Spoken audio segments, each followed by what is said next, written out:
अस्सलाम वालेकुम गाइस, स्वागत है अनवरलिस्ट नोक्टोरिया चैनल पर। आज हम डिस्कस करेंगे how to choose right statical method, यानी डाटा, क्वेश्चन और अजम्पशन के मुताबिक किस तरह सही टेस्ट को सिलेक्ट करें। तो ज़्यादा देर ना करते हुए जल्दी से वीडियो की शुरुआत करते हैं।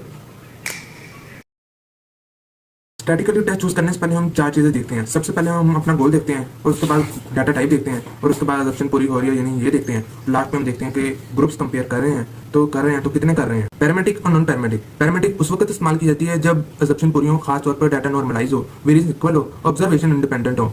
ये टेस्ट जनरली पावरफुल होता है। और नॉन पैरामेट्रिक उस वक्त इस्तेमाल किया जाता है जब डाटा नॉर्मलाइज हो और सैंपल छोटा हो और आउटलायर ज़्यादा हो और वेरिएंस अनइक्वल हो।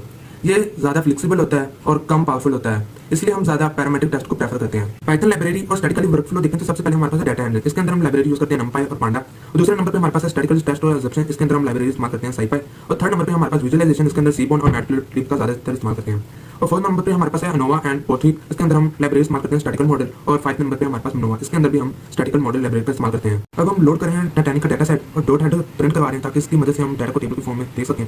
और डॉट इन्फो को भी प्रिंट करवा रहे हैं ताकि इसकी मदद से हम डाटा की इन्फॉर्मेशन हासिल कर सकें। ये इसलिए हम देखते हैं कि ताकि टेस्ट अप्लाई करने से पहले हम डाटा को अच्छी तरह से अंडरस्टैंड कर सकें। ये एनालाइज के बुनियादी क्वेश्चन होते हैं। नल हाइपोथेसिस और alternative hypothesis. Null hypothesis no fact, no difference, no relationship, जबकि अल्टरनेटिव हाइपोथेसिस फैक्ट, डिफरेंस और रिलेशनशिप मौजूद है। मिसाल की मदद से समझें तो नल हाइपोथेसिस मेल और फीमेल का सर्वाइवल रेट सेम है, जबकि अल्टरनेटिव हाइपोथेसिस मेल और फीमेल का सर्वाइवल डिफरेंट है। डाटा टाइप हमारे पास दो तरह की होती हैं, कैटेगोरिकल और न्यूमेरिकल।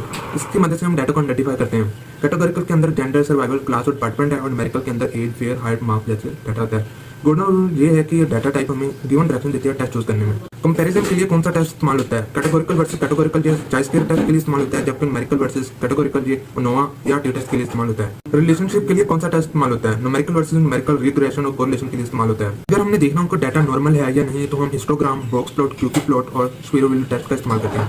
अगर डाटा नॉर्मल है तो हम पैरामेट्रिक टेस्ट का इस्तेमाल करेंगे। अगर डाटा नॉन नॉर्मल है तो हम अल्टरनेटिव नॉन पैरामेट्रिक टेस्ट का इस्तेमाल करेंगे। कंपोजिशन के लिए क्या इस्तेमाल करें? अगर हमने पार्ट ऑफ होल देखना हो तो हम परसेंटेज, प्रेपोजिशन, पाई चार्ट और स्कर्टिव बार चार्ट का इस्तेमाल करते हैं। इसके अब हम जान चुके हैं कि चाइस के कैटेगोरिकल डाटा के लिए इस्तेमाल होता है। यूज केस देखें तो क्या जेंडर सर्वाइवल से रिलेटेड है।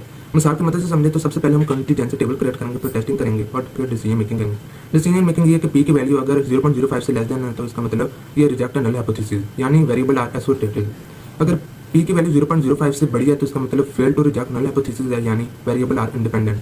कैटेगोरिकल, काउंट और एजुकेशन को हम जब प्लस करते हैं तो ये इक्वल होता है चाइस्केयर के। पैरामेट्रिक टेस्ट अप्लाई करने से पहले हम देखेंगे कि डाटा नॉर्मलाइज है कि नहीं। सबसे पहले विजुअलाइज डाटा करेंगे, फिर स्टैटिकली टेस्ट करेंगे, फिर इंटरप्रेट रिजल्ट करवाएंगे।